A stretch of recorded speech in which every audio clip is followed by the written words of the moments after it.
FM News Talk 97.1. On-demand audio. Dirty ape. Planet of the Apes. I love that line in Planet of the Apes. Welcome back into the Marc Cox Show. We, of course, were talking about Harambe, the gorilla that had to be killed at the Cincinnati Zoo at the beginning of the weekend, and people have lots of opinions on that. It's been spread all over social media.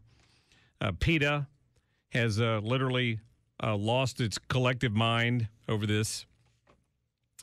And we've been getting some decently nasty emails here regarding the fact that we don't honor life on this planet, I think is how they put it. And all of this would have been avoided if the animal hadn't been placed there for profit. So I disagree with that thought and many others, but we will get to your phone calls here, 314-969-9797. Also this hour, stick around because we got a big treat for you. Let me tell you what. You have to listen all this week here in the 1 o'clock hour because we are going to be giving away tickets to see Boston and Blue Oyster Cult at the Family Arena this Friday, June 3rd. You can also get some details and an extra chance to win on our website at 971talk.com. I'm going. I'm looking forward to it, and I'm thrilled that we're able to give some tickets away. So stick around for that. We'll do that near the end of this hour. Right now, the gorilla issue has dominated the media the last couple of days. Maybe it's a Memorial Holiday weekend and there was nothing else to talk about. I'm not sure. Fox News Radio's Eben Brown is joining us live right now. Eben, how are you?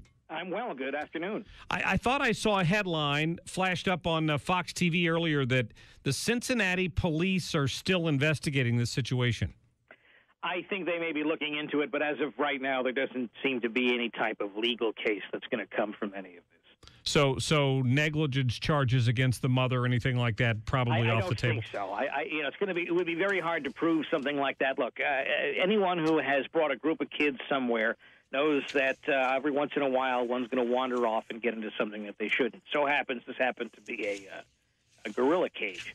But I don't think there's going to be a case for any type of negligence. But, the police could come forward and say they have something. But I don't think it would be something that would happen. So the reaction from the zoo didn't really surprise me all that much. I was happy to see Jack Hanna and some other zoo directors come forward and say, they did what they had to do, basically. What has the Cincinnati Zoo had to say about how in the world this kid managed to get inside the cage? Well, they've been quiet on that front. What they have said is that this incident has just been extremely saddening for them. No one wanted to have to do this. No one is taking any pleasure in what's happened. This is a sad event all around. These animals, if you've ever gotten to see an ape of any type up close, they are magnificent to behold. They really are. And ultimately, and I think people have seen this video where the kid is already in the habitat, and it looks as if the gorilla is holding him by the hand. And for that moment, it may have been a peaceful moment, but this is a 500, 600-pound animal, which, if spooked or put in any type of stressful situation, you don't know how they're going to react. It looked as if anything that they would have done short of killing the animal would have aggravated it. And even if the animal wouldn't want to intentionally hurt the kid, its actions in that type of moment could have proven horrible for the child. And so a decision had to be made, and this is what had to happen. Yeah, that's unfortunate. I thought I read, because I grew up in Cincinnati, that they'd never had an incident there in 30-plus years in this gorilla enclosure. So this had to be just some sort of a freak accident. The kid was somehow small enough to wiggle under a fence or something. Something like I'm guessing. That, yeah. And so, but look, I mean, people are right. I think rightfully upset. This is a specimen of a species that is endangered. And it's not just some random species. It's a gorilla. It's an ape. It's a primate. Which, no matter what your views are on evolution, let's face it, it's got a head, shoulders, arms, and legs, and, they kind of look a little like us in some regards. And I've never had a close encounter with a gorilla, but I have had with chimpanzees, and I can tell you that they are very much aware that you guys and they guys look alike. They do have a certain respect for that interaction Sure. that you will have with them, and it's you do feel that they can understand what's going on. So to know an animal of that magnitude and that magnificence, and certainly that has at least that type of intelligence to understand some of its situation, it is disheartening. It's very sad. Well, Eben Brown from Fox News Radio, we appreciate your time. You got it. Yep, have a great day. Thank you very much. Let's play a cut number 31. This was from the director of the Cincinnati Zoo. The gorilla was clearly agitated. The gorilla was clearly disoriented. And so the idea of waiting and shooting it with a hypodermic was not a good idea. No. So they knew what they were doing there. And, I'm betting that at zoos across the country, they are re-examining their enclosures to make sure nothing like this could possibly happen again. I think we've seen cases where people have fallen into a tiger cage, and in that case, it's people aren't going to be as concerned over the death of the animal because tigers do what tigers do, and that's eat things that fall into their cage. I don't know, the gorilla, and I'll take your phone calls on this at 314-969-9797. There's a part of this that the public hasn't seen. The video that WLWT, the Cincinnati station, released from the lady's cell phone camera is heavily edited because there are some sections of it. It went for almost 10 minutes where the animal was acting more aggressive, was dragging the kid around by his foot through the water. I mean, at any moment, had he accidentally even slammed the child up against one of those walls, he would have been seriously injured. And the family, I think, to their credit, released a statement saying that they understood people being upset. They were happy that the zoo acted the way it did, obviously, and they expressed regret for the death of the animal. Because like every zoo visitor, they were there to enjoy the zoo. So I don't know how you feel about that. I'm of a mind that they pretty much did what they had to do, even though they didn't want to have to do it, which is that's a shame. It's a shame that it happened. I was let me get back to this email that I got from this guy, and he hashtagged this with All Lives Matter and Save Our Planet and be the voice for the animals. He came down here to suggest that this is a sign from God that we need to leave these animals alone. And if not, we're going to just end up killing them. And we're going to cause mass destruction on the earth. So I'm not quite sure these people are going to gain any ground with their comments. But I'll have to say the folks on Twitter, the ones who are celebrities who were so vocal about being critical about the zoo's decision to have to kill this animal, really probably just carried it a little bit too far. Sort of like this guy did who emailed me. Somebody wanted to know, somebody put up a picture of the ape and said, why did I get shot for paying better attention to this child than its mother did? Those are the people that saw the portion of the video where it appears that the gorilla was pulling the child's pants up. I don't know if that's true or not. Now, bear in mind, it was raised from an infant by a human who took it home at night, changed its diaper, and all of that until it got too big to deal with, and then he had to take it back to the enclosure where it was raised. Tom, thank you for calling the program. What's on your mind? Yeah, Mark, after 30 years in law enforcement security in St. Louis City, I always want questions answered. Why don't they ever have tranquilizer guns handy that can be used either by the staff, the zoo staff, the zookeepers, or by the zoo rangers?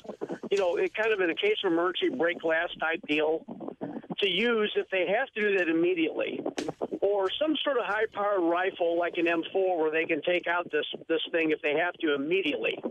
And because this has happened numerous times within the past decade, where we've had children fall down in here, sometimes with fatal results. Another thing the press never gets into is why was this allowed to happen? Where are the guardians or the parents of this child not watching to allow the child to get through? And why don't we put up barriers to make sure this doesn't happen? Yeah, I think they're going to address that again, Tom. I do, because they said they'd never had an incident in 37 years. First incident that they've had of somebody breaching that barrier in all those years. So they had to figure out how it happened. I mean, simple answer seems to be a fence. If I remember this particular part of the zoo there in Cincinnati correctly, it was sort of like this river walk here at the St. Louis Zoo, where they want it to look more natural, and maybe they didn't have the kind of fencing that you would think, but they never had a problem before. Sometimes you don't even have a problem until you have a problem. And the zoo director, and I don't have the bite here in front of me, specifically said that when somebody is in an agitated state and you shoot them with a tranquilizer, first of all, they become more agitated. But you don't want a 400-pound gorilla becoming more agitated. And then the effects can take anywhere from 1 minute to 10 minutes to kick in. So they just didn't want to take that chance that the animal would get angry because something was sticking out of its back and take it out on the child. Charles, you're on the air. Hey, thanks for taking my call. I'm just wondering, this happened when Anheuser sold out, and now these people are so worked up about these animals, which this thing was a tragedy with a gorilla. Well, where are these people at when all these kids are getting murdered in North St. Louis and all over the place? Nobody even acts like nothing's happening. You never hear no people complaining about it, and they should be more outraged at that than about this. As it looks like the record's going to show, they needed to shoot that animal and not tranquilize it. Yeah. Well, I wonder. I brought that up myself in the context that not only, I mean, in Chicago this weekend they had 4 people were murdered and dozens wounded in weekend violence in Chicago.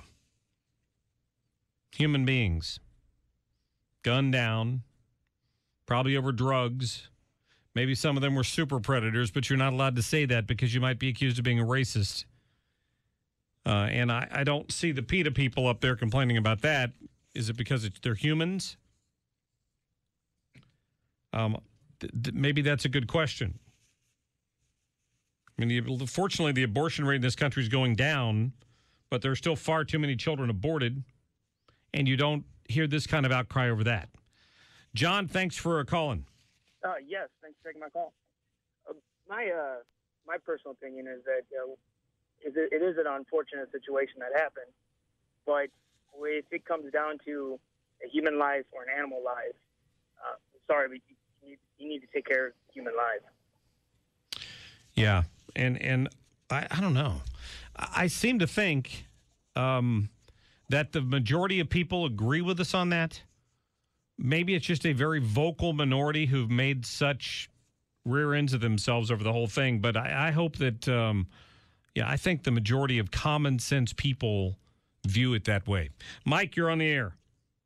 Yeah, thanks for taking my call. Yeah. I was just going to say, why can't this just be, a situation of just horrible circumstance and such rarity that it's tragic, yet nobody's at fault. Listen, my wife and I have 4 kids, and to the age of 2 to 8, and to say I don't have my head on a swivel all the time, is incorrect. But at any given moment, one can slip away from me, and it doesn't make me a bad parent. It doesn't make my wife a bad parent.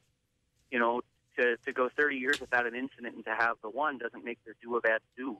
To say that you shouldn't have shot him, but you did shoot him, doesn't make the zoo officials bad officials. They acted in the best interest of the situation. So why can't everyone just keep their pie holes shut and just thank God that the situation ended like it did, as unfortunate as it was?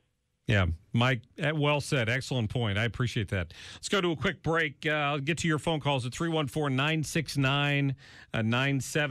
Going to have our Twitter poll coming up.